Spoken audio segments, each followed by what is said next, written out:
Hello, am I audible to everyone?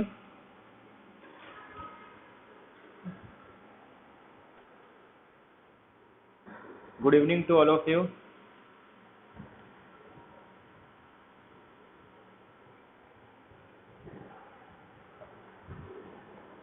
तो पहले recall कर लेते हैं कि लास्ट लेक्चर में हमने क्या डिस्कस किया था।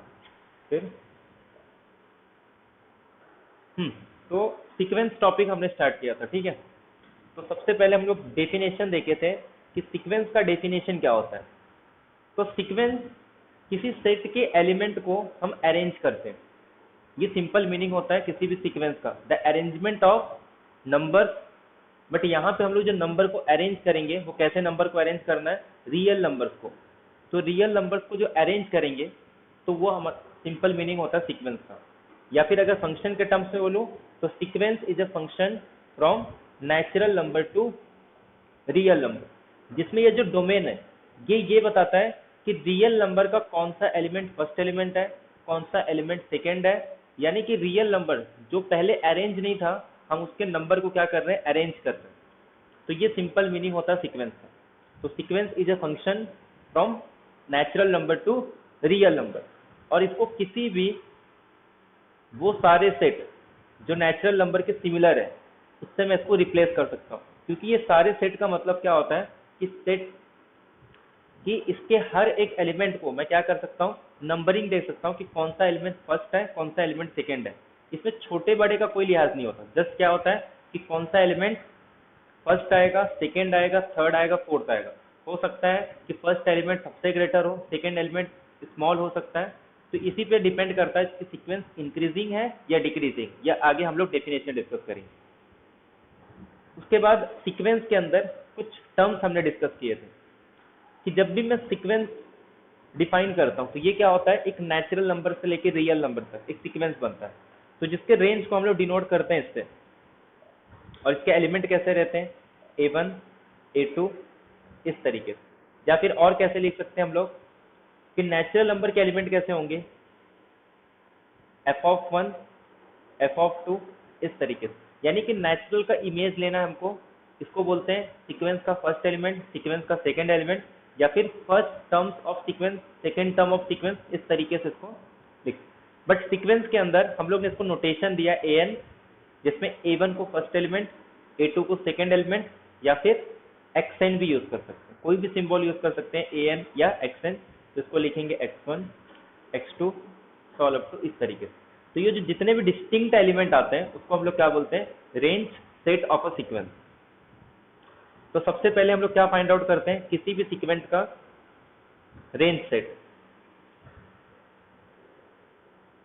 तो मान लेते हैं किसी सीक्वेंस का हम लोग रेंज सेट फाइंड आउट कर रहे हैं, तो ये एक सेट बनेगा। अब सेट का रूल क्या है कि जितने भी डिस्टिंक्ट एलिमेंट है सीक्वेंस के, जितने भी डिस्टिंक्ट एलिमेंट है वो इकट्ठे कर लो, उसको हम लोग क्या बोलते हैं, रेंज सेट ऑफ सीक्वेंस। जैसे हम लोग बहुत सारे एग्जांपल देखा था, -1n। मैं अगर इसका रेंज सेट बनाऊं, इसका रेंज सेट क्या होगा, अगर इस सीक्वेंस का रेंज सेट बनाएंगे तो उसमें एलिमेंट आएंगे -1 और 1।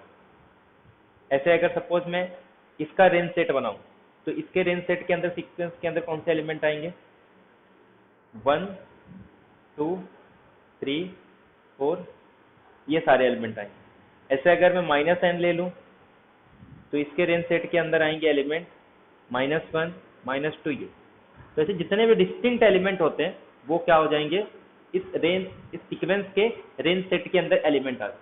अब एक बार रेंज सेट मिल गया तो उसके बाद हम लोग ने एक टर्म डिफाइन किया था, एक्यूमुलेशन पॉइंट ऑफ सीक्वेंस।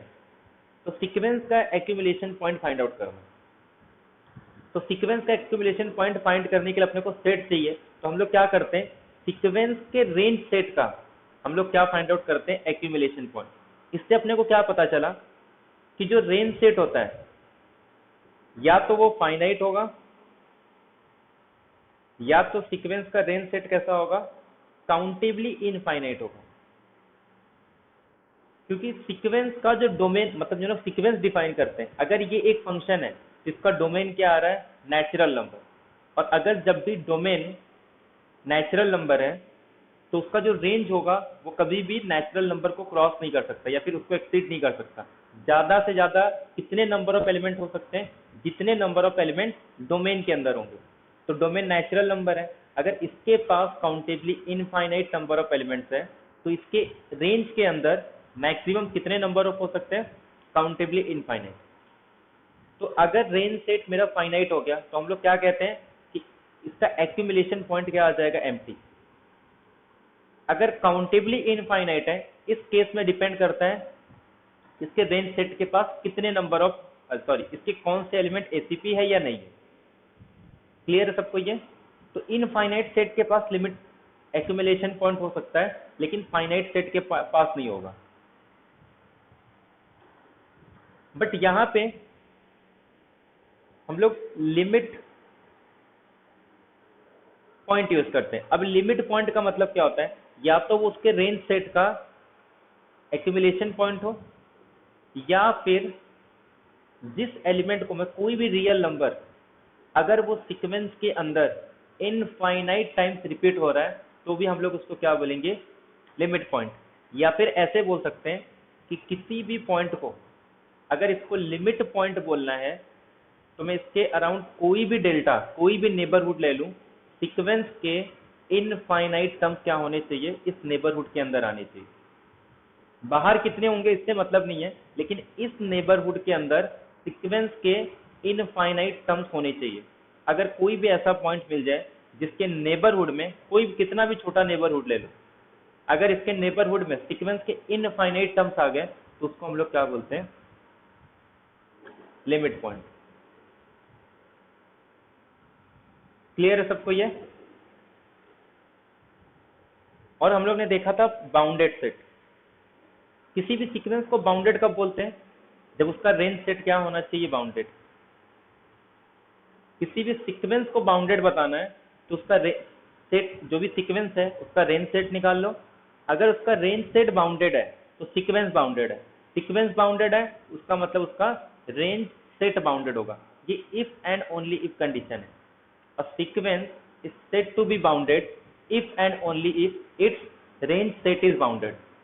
किसी भी सीक्वेंस को, अगर ये मेरे पास an एक सीक्वेंस है, इसको बाउंडेड बोलेंगे if and only if it's range set is bounded. एक बार अपने को रेंज सेट मिल गया तो हम लोग बाउंडेड चेक कर सकते हैं और लिमिट पॉइंट चेक कर सकते हैं। किसी भी बाउंडेड सेट के पास अगर यूनिक लिमिट पॉइंट आ गया, किसी भी बाउंडेड सेट के पास यूनिक लिमिट पॉइंट हो गया, तो इससे एक नया टर्म हम लोग डिफाइन करते हैं जिसको बोलते हैं कन्वर्जेंट। अब ये कन्वर्जेंट क्या होता है ये अपने को नहीं पता है, जस्ट इतना पता है कि कोई ऐसा सीक्वेंस जो bounded plus unique limit point है, तो ऐसे सीक्वेंस को हम कहते हैं कन्वर्जेंट सीक्वेंस।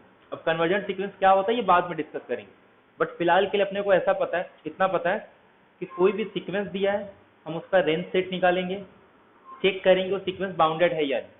अगर सीक्वेंस बाउंडेड है तो फिर लिमिट पॉइंट फाइंड आउट करते हैं कि कितने लिमिट पॉइंट है, उसके पास एक भी लिमिट पॉइंट नहीं है, या सिंगल लिमिट पॉइंट है, या फिर एक से ज्यादा but finite number of limit points हैं, या फिर countably infinite number of limit points हैं, या फिर uncountable number of limit points हैं। और मैंने लास्ट लेक्चर में बताया था कि ये सारी पॉसिबिलिटी होती है, किसी भी सीक्वेंस के लिमिट पॉइंट के पास सारी पॉसिबिलिटी है कि वो एम्प्टी भी हो सकता है, सिंगलटन भी हो सकता है, more than 2 element but finite, ये भी पॉसिबिलिटी है। उसके पास countably infinite number of element भी हो सकते हैं, और उसके पास अनकाउंटेबल नंबर ऑफ एलिमेंट भी हो सकते हैं। तो ये पांचों पॉसिबल होता है किसी भी सीक्वेंस के लिमिट पॉइंट के पास। तो यहां तक किसी भी टर्म में किसी को डाउट है? ये सब लोग लास्ट लेक्चर में डिस्कस किए थे, लिमिट पॉइंट, बाउंडेड सेट और कन्वर्जेंट अगर बाउंडेड और यूनिक लिमिट पॉइंट है। यहां तक किसी को डाउट है?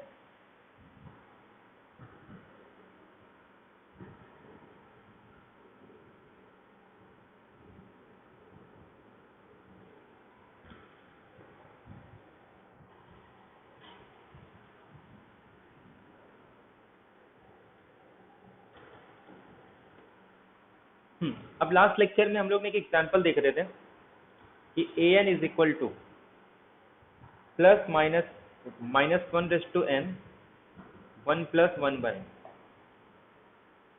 हाँ, तो इसका लिमिट पॉइंट क्या होगा? ये एग्जाम्पल था ना लास्ट लेक्चर में।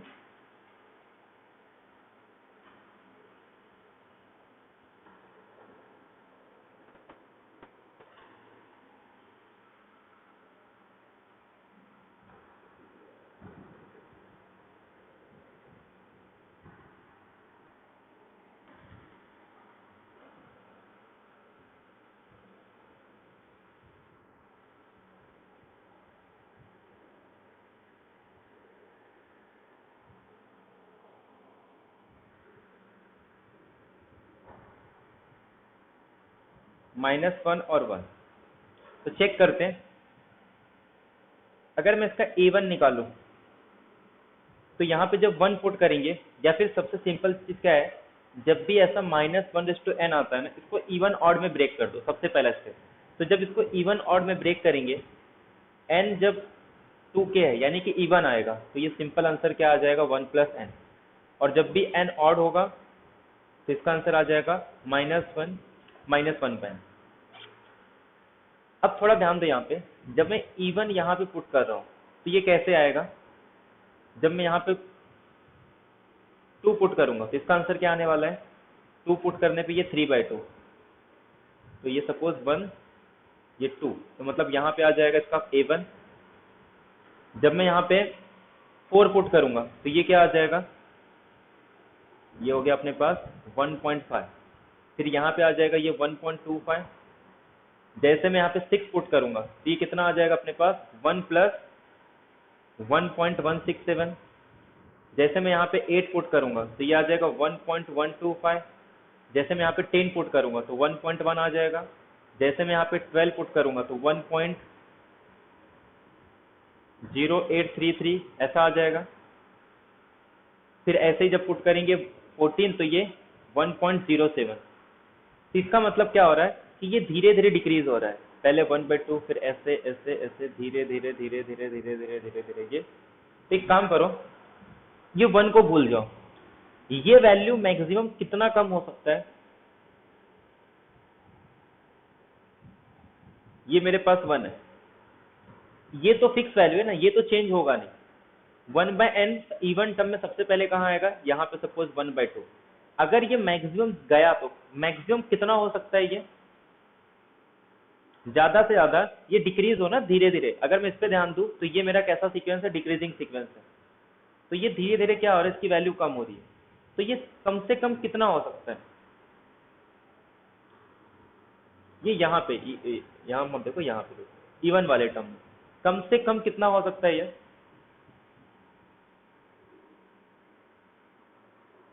1/n की वैल्यू मिनिमम कितनी हो सकती है, 1/n की वैल्यू मिनिमम 0 हो सकती है।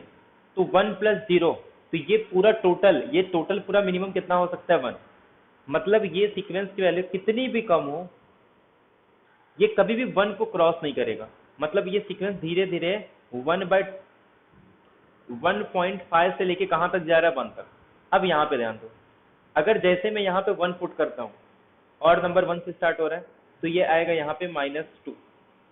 अब ये अगर धीरे धीरे अगर कम हो रहा है तो मैक्सिमम कितना कम हो सकता है, 0। तो -1 + 0, अगर ये वैल्यू धीरे धीरे इंक्रीज होगी तो मैक्सिमम कितना जा सकता है, ये -1। मतलब ये 1.5 से धीरे धीरे कम हुआ और मिनिमम कहाँ तक आ सकता है, 1।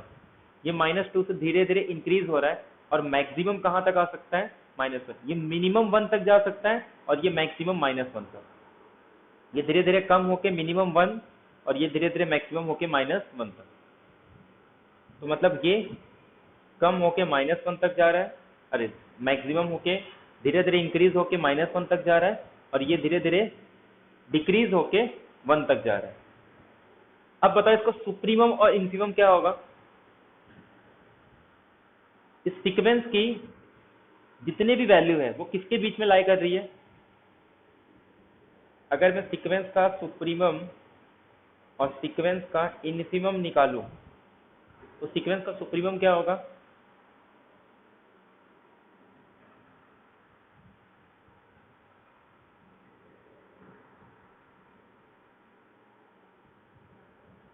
Supremum 1, infimum -1।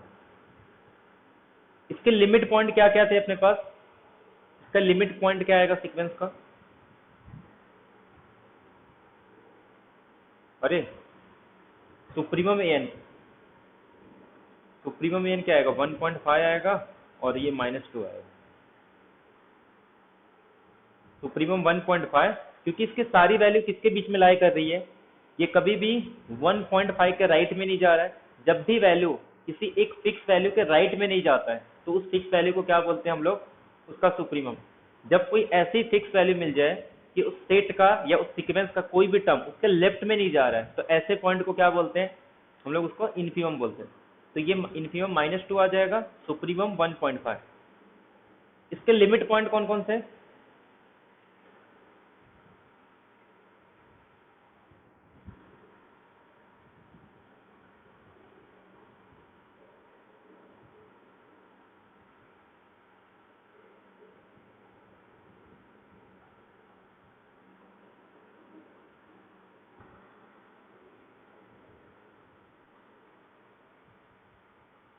1 और -1। इसका लोअर लिमिट क्या होगा? और लोअर लिमिट को क्या बोलते हैं हम लोग? Limit infimum. अपर लिमिट को क्या बोलते हैं? Limit supremum.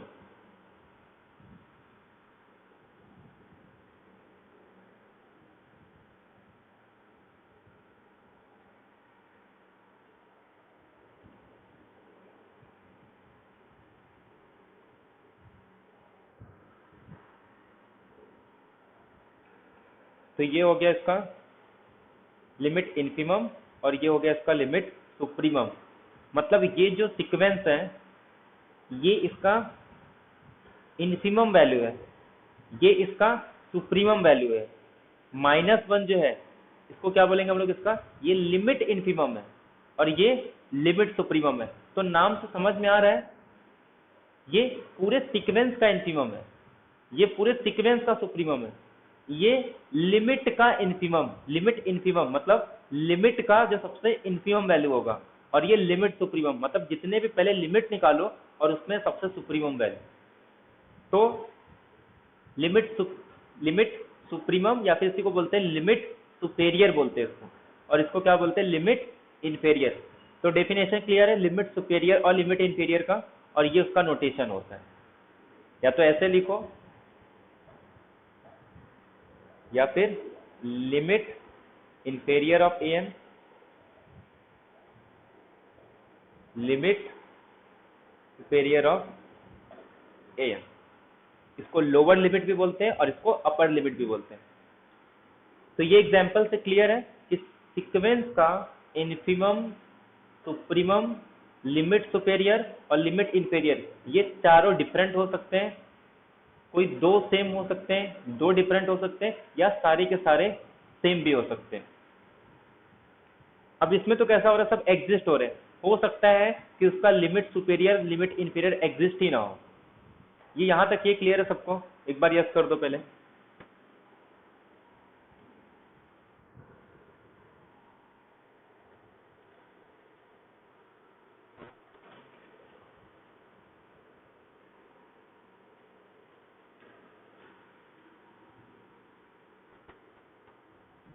यस कर दो एक बार अगर यहां तक क्लियर है तो।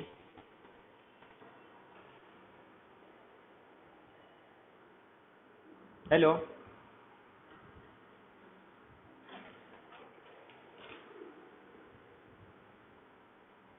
Hello, am audible?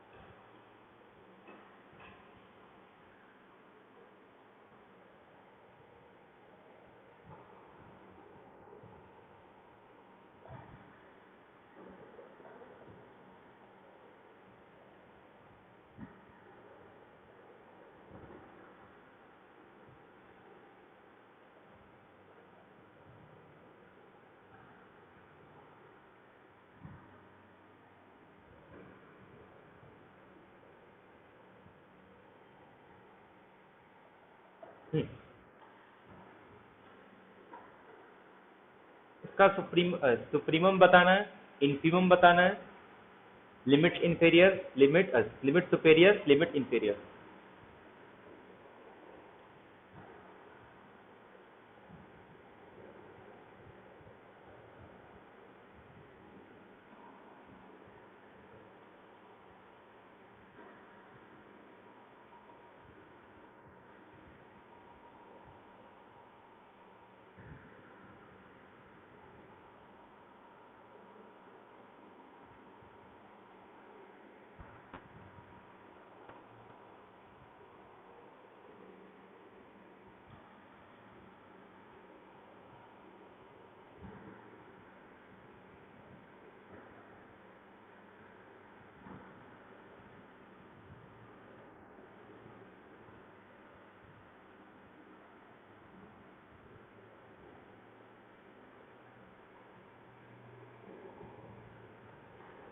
Infimum 0, supremum 1.5।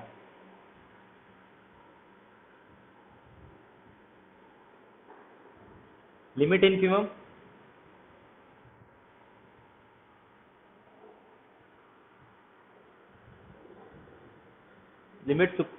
Limit superior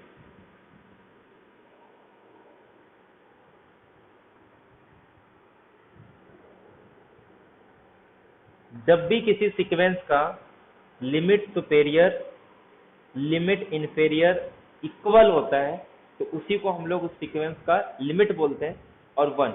और जब भी limit superior limit inferior equal आ रहा है और कैसी वैल्यू आ रही है, कोई फाइनाइट वैल्यू, तो इसको हम लोग क्या बोल सकते हैं, सीक्वेंस कन्वर्जेंट है। और ये जो सीक्वेंस है जिस पॉइंट पे कन्वर्ट कर रहा है उसको क्या बोलेंगे, 1। ये क्लियर है सबको? तो यहाँ से ये क्लियर हो गया कि ये सीक्वेंस कैसा है, कन्वर्जेंट सीक्वेंस है और जिसका लिमिट पॉइंट क्या है, 1। ये पॉइंट क्लियर है सबको?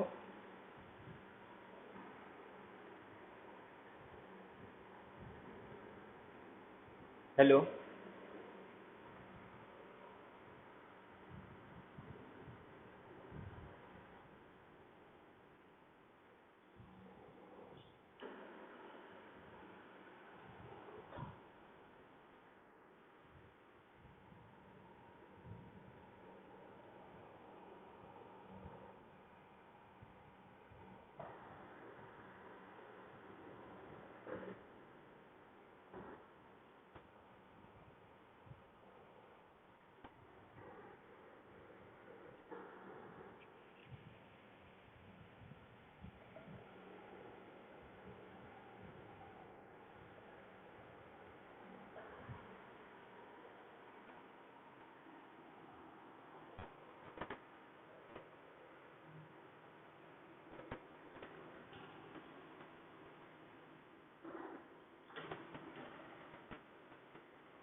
लिमिट इन्फेरियर लिमिट सुपेरियर क्या होगा? लोअर लिमिट,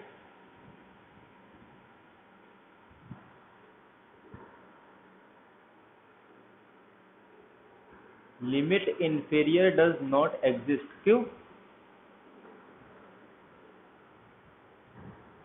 कितने लिमिट पॉइंट है इसके पास?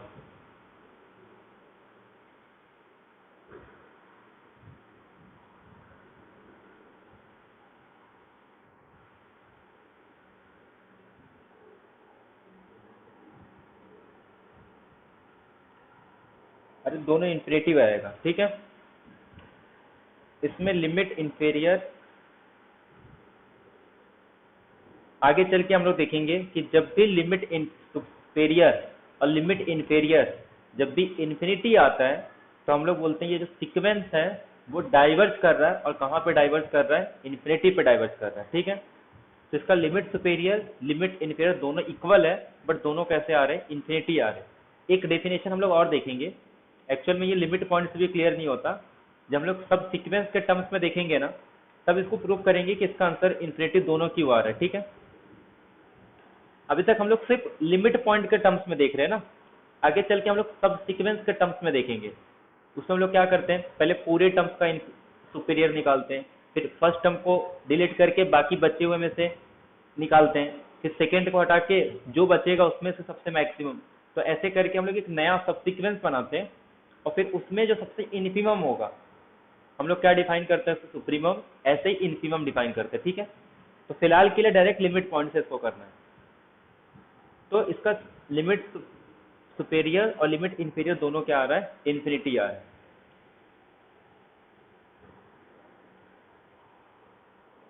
अच्छा ये वाला एग्जांपल बताओ, सीक्वेंस डिफाइन करते हैं।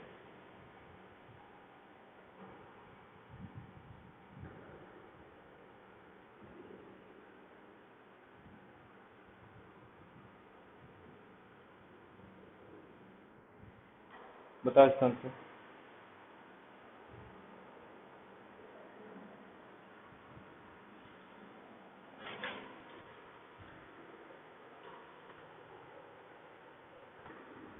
या फिर ऐसे मत लिखो।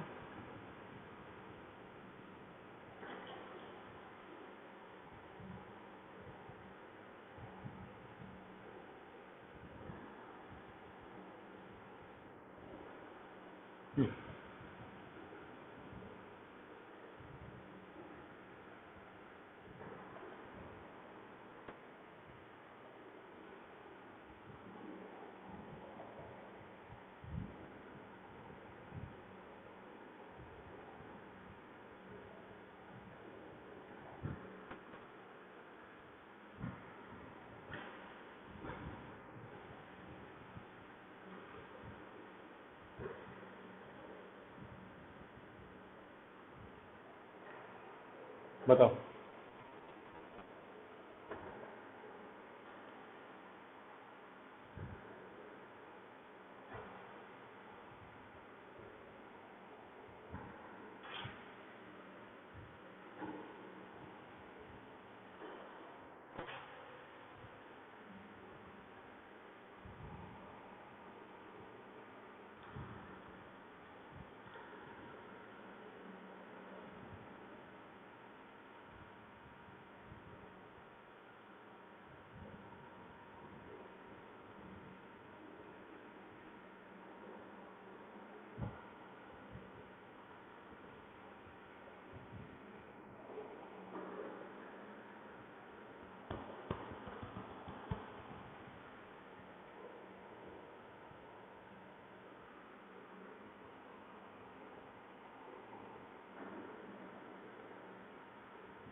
आया किसी का?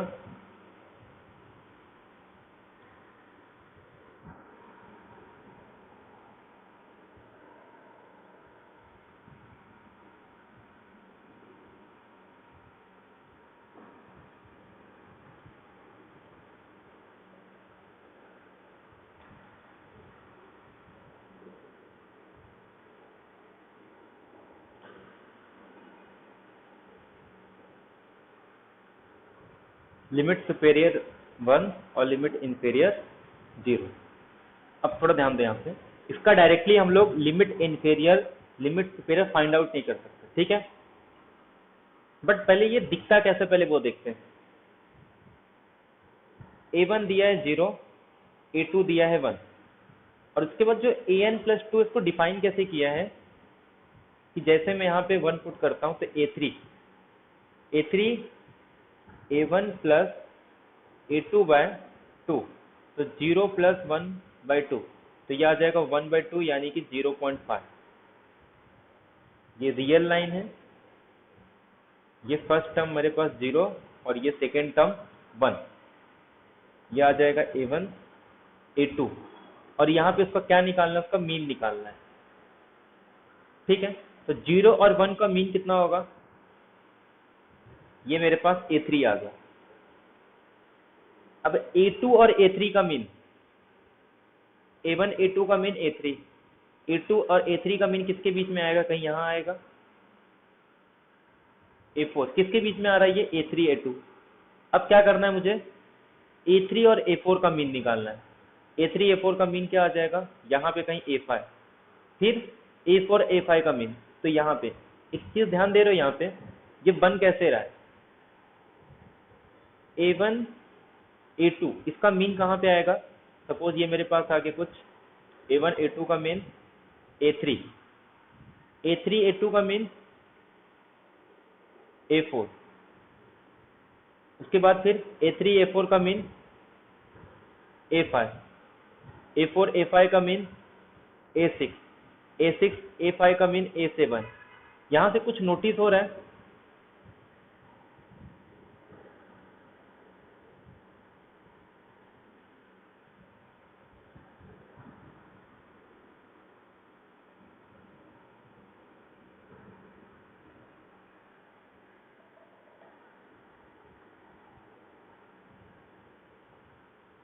कुछ ऑब्जर्वेशन पता चल रहा है इससे?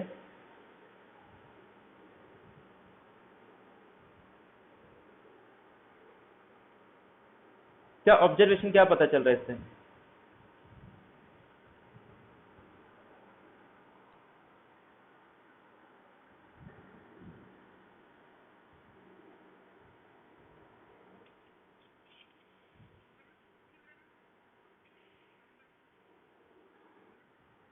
ध्यान दो कि सीक्वेंस का मैक्सिमम टर्म कितना भी इंक्रीज हो जाए, कभी भी वो a2 को क्रॉस नहीं करेगा। इसका मतलब सीक्वेंस का सुप्रीमम तो a2 आ गया। ये पूरे सीक्वेंस कभी भी इसके लेफ्ट साइड में नहीं जाएगा, इसका मतलब सीक्वेंस का इन्फीमम क्या हो गया? a1। इसके जो ऑड वाले टर्म्स है ना, वो कितना भी इंक्रीज हो जाए, वो कभी भी इसके इवन वाले टर्म्स को एक्सीड नहीं कर रहा है ना, क्योंकि जब मैं a5 और a6 का निकालूंगा तो कहीं यहाँ पे मेरा a7 आ जाएगा, ठीक है? जब मैं a7 a6 का निकालूंगा तो यहाँ पे मेरा a8 आ जाएगा, जब a7 a8 का निकालूंगा तो ये a9 आ जाएगा। मतलब ये इवन टर्म कभी भी ऑड टर्म को क्रॉस नहीं करेगा, और ये जो ऑड वाले टर्म कभी भी इवन टर्म के राइट में नहीं जा रहे, और जो इवन वाले टर्म है वो कभी भी ऑड के लेफ्ट में नहीं जा रहे। मतलब ये सीक्वेंस कहीं भी जाएगा, कहीं ना कहीं जाके एंड हो जाएगा, बट इसको प्रूव करना पड़ेगा कि ये सीक्वेंस कहीं ना कहीं जाके, और ये धीरे धीरे क्या हो रहा है? ये डिक्रीज हो रहा है, बट ये कभी इसको क्रॉस नहीं कर रहा है, मतलब कहीं ना कहीं तो इसको एंड होना पड़ेगा। ये भी धीरे धीरे इंक्रीज हो रहा है, लेकिन कभी भी इवन टर्म को क्रॉस नहीं कर रहा है, तो इसको भी कहीं एंड होना पड़ेगा। मतलब बीच में कुछ तो ऐसी वैल्यू आएगी ना, जहां पे दोनों, जो ये एक तो ये वाला सीक्वेंस जो कैसा है? ऑड टर्म का सीक्वेंस, ये इवन टर्म का सीक्वेंस, ये दोनों मिलके किसी ना किसी कॉमन पॉइंट पे तो जाएंगे ना, क्योंकि अगर जब वैल्यू धीरे धीरे इंक्रीज हो रही है बट वो बाउंडेड है, तो इसका मतलब ये होता है कि इसके सारे वैल्यू कहीं ना कहीं एक पॉइंट पे जाके एक्यूमुलेट हो जाते हैं, मतलब उसका कोई ना कोई पॉइंट ऐसा आएगा जिसका लिमिट पॉइंट होगा। ऐसे धीरे धीरे ये भी डिक्रीज हो रहा है, बट ये भी जाके कहीं ना कहीं एक्यूमुलेट करेगा। तो एक कॉमन पॉइंट आएगी जिसकी को हम लोग लिमिट पॉइंट, बट यहाँ से ये नहीं प्रूव होगा कि इसका लिमिट पॉइंट क्या आएगा। तो इसका जो लिमिट सुपेरियर आएगा और लिमिट इंफीरियर आएगा वो दोनों इक्वल आता है। हम लोग बाद में प्रूव कर पाएंगे कि इसका आंसर क्या आएगा, 2/3। तो यहाँ से अपने को एक चीज तो क्लियर हो गया, कहीं ना कहीं कुछ इस तरीके का टर्म अपने को पढ़ना पड़ेगा। जब वैल्यू धीरे धीरे इंक्रीज हो रही है, जब वैल्यू धीरे धीरे डिक्रीज हो रही है। हम लोग ने यहाँ पे एक एग्जाम्पल देखा, ऐसे और कौन सा एग्जाम्पल देखे थे हम लोग? ये वाला एग्जाम्पल भी कुछ ऐसे ही था।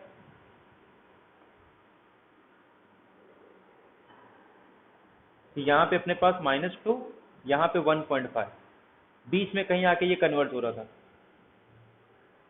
ये धीरे धीरे इंक्रीज होके यहाँ पे ये हो गया, ये धीरे धीरे डिक्रीज होके यहाँ पे। तो ऐसे बहुत सारे सीक्वेंस मिलेंगे, हो सकता है ये डिस्टिंक्ट भी हो सकता है दोनों एक ही जगह आके कन्वर्ज हो रहे।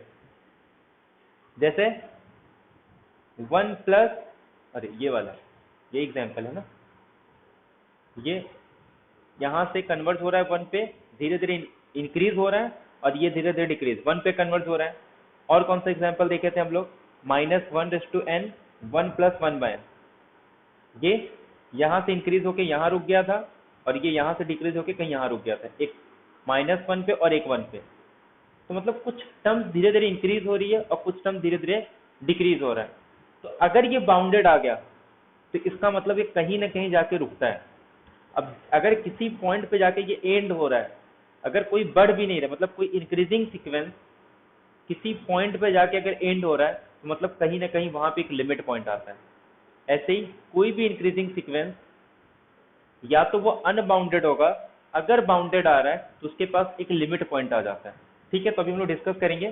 तो पहले एक डेफिनेशन लिख लेते हैं